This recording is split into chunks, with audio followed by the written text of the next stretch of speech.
ഒരു stage show അല്ലെങ്കിൽ ഒരു ഇവൻറ്റ് അല്ലെങ്കിൽ ഒരു വെഡ്ഡിങ് ഇതൊക്കെ കവർ ചെയ്യുന്ന ഒരു പ്രൊഫഷണൽ വീഡിയോഗ്രാഫേഴ്സിനെ സംബന്ധിച്ചിടത്തോളം അവർക്കുണ്ടാകുന്ന ഏറ്റവും വലിയ പ്രശ്നമാണ് മൾട്ടി ക്യാമറ കൺട്രോളിങ്.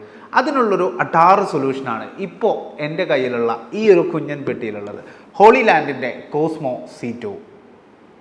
കോസ്മോ C2നെ പറ്റി പറയുമ്പോൾ നമുക്ക് ആദ്യം നോക്കാനുള്ളത് ഈ ഒരു പാക്കിംഗ് ബോക്സ് ആണ്. എന്തൊരു ഡീറ്റെയിലിംഗ് ആണല്ലേ ഈ ഒരു ബോക്സിൽ ഒരു കൊടുത്തിട്ടുള്ളത്.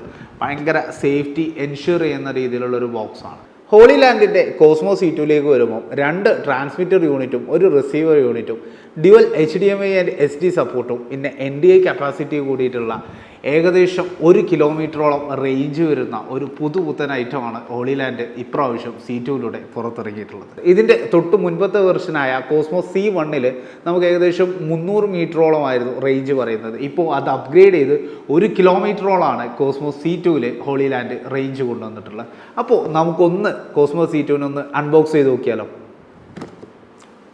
ഹോളി ലാൻഡിൻ്റെ കോസ്മോ C2 നമ്മൾ ഓപ്പൺ ചെയ്യുമ്പോൾ ഏകദേശം ഒരു അടാറ് പാക്കിംഗ് തന്നെയാണ് നമുക്കിവിടെ കാണാൻ പറ്റുന്നത്. എല്ലാ ഭാഗം കൊണ്ടും നമ്മുടെ പ്രൊഡക്റ്റ് എപ്പോഴും കംപ്ലീറ്റ് സേഫ്റ്റിയാണ് ഈ പാക്കിങ്ങിലൂടെ ഹോളി ലാൻഡ് എൻഷുർ ചെയ്യിപ്പിക്കുന്നത്. ഇതിൽ നമുക്ക് പ്രധാനമായിട്ട് വരുന്ന പാർട്സുകൾ നമ്മൾ നേരത്തെ പറഞ്ഞു. ട്രാൻസ്മിറ്റർ യൂണിറ്റുകളുണ്ട്, 2 ട്രാൻസ്മിറ്റർ യൂണിറ്റുകളുണ്ട്. 2 ട്രാൻസ്മിറ്റർ യൂണിറ്റുകൾ നമുക്കിവിടെ കാണാൻ സാധിക്കും. അതുപോലെ തന്നെ നമുക്ക് ഇതിൻ്റെ ഏറ്റവും മെയിൻ പാർട്ടായിട്ട് വരുന്നതാണ് ഇതിൻ്റെ റിസീവർ യൂണിറ്റും. ഈ 3 പാർട്ടുകളാണ് ഇതിൻ്റെ ഏറ്റവും പ്രധാനപ്പെട്ട പാർട്ടുകളായിട്ട് പെടുത്തിയിട്ടുള്ളത്. കോസ്മോ C2ൻ്റെ ഏറ്റവും പ്രധാനപ്പെട്ട ആൾക്കാരാണ് ഈ കാണുന്ന റിസീവർ യൂണിറ്റും ഈ കാണുന്ന 2 കുഞ്ഞ് ട്രാൻസ്മിറ്റർ യൂണിറ്റും. റിസീവർ യൂണിറ്റിലേക്ക് നമ്മൾ വരികയാണെന്നുണ്ടെങ്കിൽ ഇതിൻ്റെ ഒരു മെറ്റീരിയൽ തന്നെയാണ്, മേക്ക് ചെയ്ത മെറ്റീരിയൽ തന്നെയാണ് ഇതിൻ്റെ ഏറ്റവും വലിയ ഇമ്പോർട്ടൻസ് കൊടുക്കുന്നത്. എന്തൊരു നല്ല കൂളാണ്, നമുക്ക് ഏറ്റവും നന്നായിട്ട് ഹാൻഡിൽ ചെയ്യാൻ പറ്റുന്ന ഒരു മെറ്റീരിയലാണ് ഇതിന് കൊടുത്തിട്ടുള്ളത്. ഇതിൻ്റെ ഓരോ ഭാഗത്ത് നമ്മൾ ടച്ച് ചെയ്യുമ്പോഴും ഭയങ്കര സോഫ്റ്റാണ്, നമ്മുടെ ഇൻഹാൻഡ് ഫീലൊക്കെ ഭയങ്കരമാണ് ഇതിൻ്റെ മെറ്റീരിയൽ പോർട്ടിലേക്ക്, ഇതിൻ്റെ ഓരോ കണക്ഷൻ പോർട്ടിലേക്ക് നമ്മൾ വരികയാണെന്നുണ്ടെങ്കിൽ നമ്മൾ പറഞ്ഞു 2 SD പോർട്ടുകളും 2 HDMI പോർട്ടുകളാണ് കോസ്മോ C2 ഇതിന് കൊടുത്തിട്ടുള്ളത് എന്ന് പറഞ്ഞു. അങ്ങനെയാണ് നോക്കുകയാണെന്നുണ്ടെങ്കിൽ ഇതാണ് ഇതിൻ്റെ SDI പോർട്ട്. ഫസ്റ്റ് SDI പോർട്ടും ദെൻ ഫസ്റ്റ് HDMI പോർട്ട് നമുക്കിവിടെ കാണാം. അതുപോലെ തന്നെ ഇതിനൊരു LAN പോർട്ട് കൂടി ഇപ്രാവശ്യം ഹോളി ലാൻഡ് ഇതിന് കൊടുത്തിട്ടുണ്ട്. അതുപോലെ തന്നെ DC 16 വോൾട്ട്സിൻ്റെ DC പവർ സപ്ലൈ ഇവിടെ കാണാം. അതുപോലെ തന്നെ ഇതിൻ്റെ ഓപ്പോസിറ്റ് സൈഡിൽ നമുക്ക് ഇതേപോലെ തന്നെ HDMIയുടെ സെക്കൻഡ് പോർട്ട്, SDIയുടെ second port, then on off button ഇവിടെ കാണാൻ പറ്റും. ഓൺ ഓഫ് ബട്ടണൊക്കെ ഭയങ്കര ഇൻഹാൻഡ് ഫീൽ, നമുക്ക് ഏറ്റവും സിമ്പിളായിട്ട് ഓൺ ഓഫ് ചെയ്യാൻ പറ്റുന്ന ബട്ടണാണ്. അതുപോലെ തന്നെ ഒരു USB പോർട്ട് ഇതിന് കാണാൻ പറ്റും. പിന്നെ അതുപോലെ തന്നെ ഏറ്റവും സിമ്പിളായിട്ടുള്ള ഒരു ചെറിയ സ്ക്രീനോട് കൂടിയിട്ടാണ് ഈ ഒരു റിസീവർ യൂണിറ്റ് വരുന്നത്. പിന്നെ അതുപോലെ തന്നെ ഇതിൻ്റെ മുകൾ ഭാഗം നമ്മൾ നോക്കുകയാണെന്നുണ്ടെങ്കിൽ 2 കുഞ്ഞൻ യെല്ലോ ഡോട്ട്സിൽ നമുക്കൊരു 2 സാധനം കാണാൻ പറ്റും. ഇവിടെയാണ് നമ്മൾ ഇതിൻ്റെ ആൻറ്റിനാസ് കണക്ട് ചെയ്യുന്നത്. ഹോളി ലാൻഡിൻ്റെ മെയിൻ റിസീവർ പോർട്ടിൻ്റെ ഫ്രണ്ട് ഏരിയ എന്ന് പറയുന്നത്. ഇനി ഇതിൻ്റെ ബാക്ക് സൈഡ് നോക്കുകയാണെന്നുണ്ടെങ്കിൽ നമുക്ക് കാണാൻ പറ്റും V മൗണ്ടഡ് ബാറ്ററി സപ്പോർട്ട് ചെയ്യുന്ന രീതിയിലാണ് ഇതിൻ്റെ ബാക്ക് സൈഡ് ഇവർ ഡിസൈൻ ചെയ്തിട്ടുള്ളത്.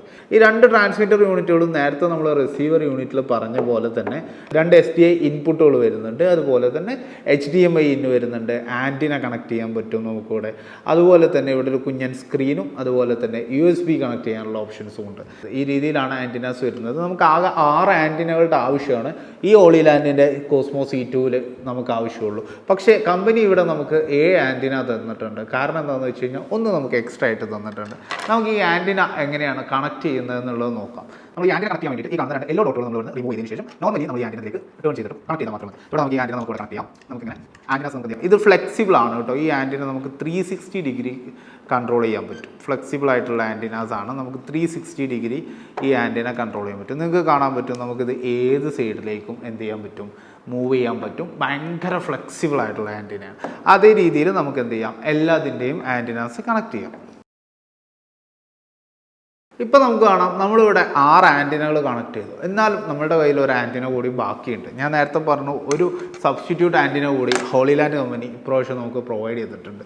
ഈ 2 കാണുന്ന ട്രാൻസ്മിറ്റർ യൂണിറ്റുകൾ നമുക്കൊരു ലൈവ് ഷോ അല്ലെങ്കിൽ നമ്മളൊരു വലിയൊരു ഇവൻ്റൊക്കെ കവർ ചെയ്യാൻ നേരത്ത് 2 വ്യത്യസ്ത ക്യാമറകളിലായിട്ട് നമുക്ക് ഈ 2 ട്രാൻസ്മിറ്റർ യൂണിറ്റുകളും നമ്മളുടെ കൺട്രോളിങ് യൂണിറ്റ് അല്ലെങ്കിൽ നമ്മുടെ ഓൺ എയർ ബോർഡിൽ ഈ ഒരു റിസീവർ യൂണിറ്റ് കണക്ട് ചെയ്ത് കഴിഞ്ഞാൽ ഏകദേശം 1 കിലോമീറ്ററിൻ്റെ അടുത്ത് നമുക്ക് നമുക്ക് റേഞ്ച് ഇതിന് കിട്ടും എന്നുള്ളതാണ്.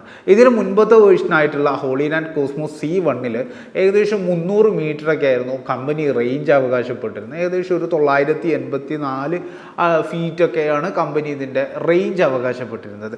എന്നാൽ ഇപ്രാവശ്യം ഹോളിലാൻഡ് C2 കമ്പനി അപ്ഗ്രേഡ് ചെയ്തപ്പം 1000 മീറ്റേഴ്സ് അഥവാ 1 കിലോമീറ്ററിൻ്റെ അടുത്താണ് കമ്പനി ഇതിൻ്റെ റേഞ്ച് പറയുന്നത്.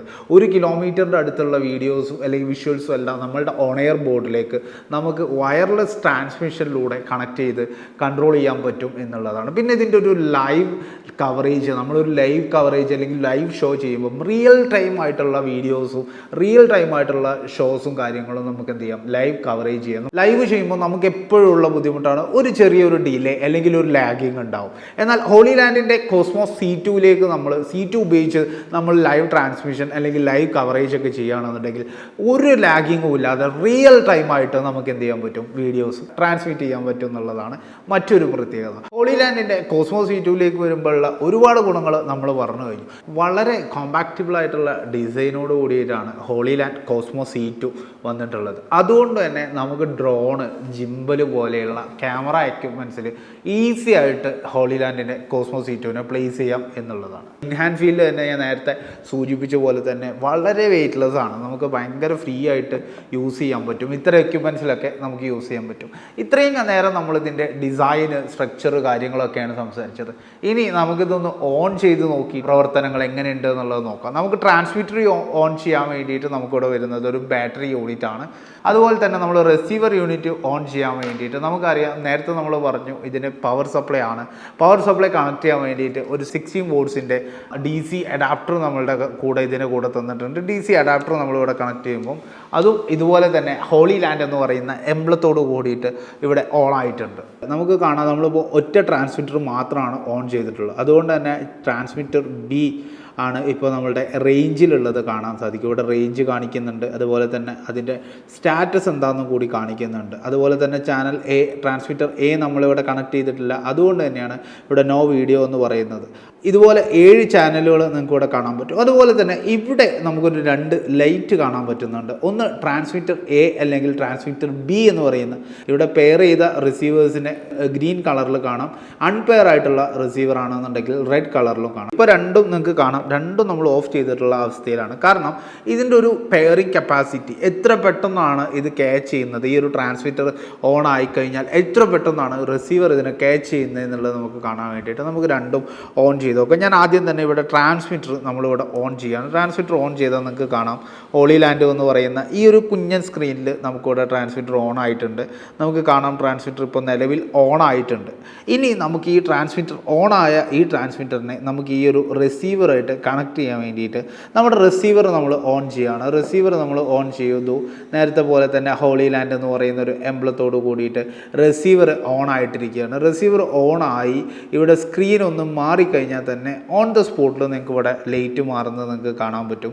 അത്രയും ഫാസ്റ്റിലാണ് ഈ ഒരു നമ്മൾ കണക്ഷൻ നടക്കുന്നത്. ഇപ്പോൾ കണ്ടോ, രണ്ടും ഗ്രീൻ ലൈറ്റ് തെളിഞ്ഞിട്ടിരിക്കുകയാണ്. കാരണം അത്ര ഫാസ്റ്റായിട്ടാണ് ഇതിൻ്റെ ഒരു കണക്ഷൻ നടക്കുന്നത്. ഇനി നമുക്ക് റിസീവർ യൂണിറ്റിൻ്റെ മെനു മോഡിലേക്ക് അല്ലെങ്കിൽ മെനുവിൽ എന്തൊക്കെയാണ് ഇപ്രാവശ്യം ഹോളിലാൻഡ് വെച്ചിട്ടുള്ളത് എന്നുള്ളത് നമുക്ക് നോക്കാം. മെനു ബട്ടൺ കണക്ട് ചെയ്യാൻ വേണ്ടിയിട്ട് നമുക്കിവിടെ 3 ബട്ടൺസ് കാണാം. ഒരു ലെഫ്റ്റ് ബട്ടൺ, റൈറ്റ് ബട്ടൺ, പിന്നെ ഒരു സെൻറ്റർ ബട്ടൺ. ഈ ഒരു സെൻറ്റർ ബട്ടൺ നമ്മൾ എന്ത് ചെയ്യുക, ഒന്ന് ഹോൾഡ് ചെയ്ത് വെച്ചാൽ നമുക്കിവിടെ ഇതിൻ്റെ മെനു ഓപ്പൺ ആയി. ഇവിടെ കാണാം പെയറിംഗ് ഉണ്ട്, സ്കാൻ ഉണ്ട്, അതുപോലെ തന്നെ ഫാൻ മോഡുണ്ട്. ഓരോന്നും എന്താണ് എന്നുള്ളതിലേക്ക് നമുക്ക് വരാം. അതുപോലെ തന്നെ FRC മോഡുണ്ട്. ദെൻ സ്ട്രീമിംഗ് ഓപ്ഷൻസ് നമുക്ക് കാണാം, വെബ് ഓപ്ഷൻസ് കാണാം, അതുപോലെ തന്നെ റിട്ടേൺ, ദെൻ സിസ്റ്റം. ഇത്രയും ഓപ്ഷൻസ് ആണ് ഇതിൽ കാണുന്നത് എന്നുള്ളത്. നമ്മളിവിടെ സ്കാൻ ചെയ്യുമ്പോൾ നമുക്ക് കാണാം 7 ചാനലുകളുടെ ലിസ്റ്റ് ഇവിടെ കാണാം. നമുക്കതിൽ നിന്ന് ആവശ്യമുള്ള ഒരു ചാനൽ, നമുക്കിപ്പോൾ നമ്മളുടെ ട്രാൻസ്മിറ്റർ യൂണിറ്റ് കിടക്കുന്നത് ചാനൽ 4-ലാണെങ്കിൽ ചാനൽ 4 ഇവിടെ സെലക്ട് ചെയ്ത് നമുക്ക് എന്ത് ചെയ്യാം, ലോക്ക് ചെയ്ത് വെച്ച് കഴിഞ്ഞാൽ പിന്നീട് മറ്റ് ചാനലുകളിൽ നിന്നുള്ള ഡാറ്റാസോ കാര്യങ്ങളോ ഒന്നും നമ്മളിലേക്ക് കയറില്ല എന്നുള്ളതാണ്. അടുത്തത് നമുക്കിവിടെ നേരത്തെ പറഞ്ഞു ഫാൻ മോഡ്, പിന്നെ അതുപോലെ തന്നെ സ്ട്രീമിംഗ് ഓപ്ഷൻസ് നമുക്കിവിടെ ഉണ്ട്. നമ്മൾ നേരത്തെ പറഞ്ഞു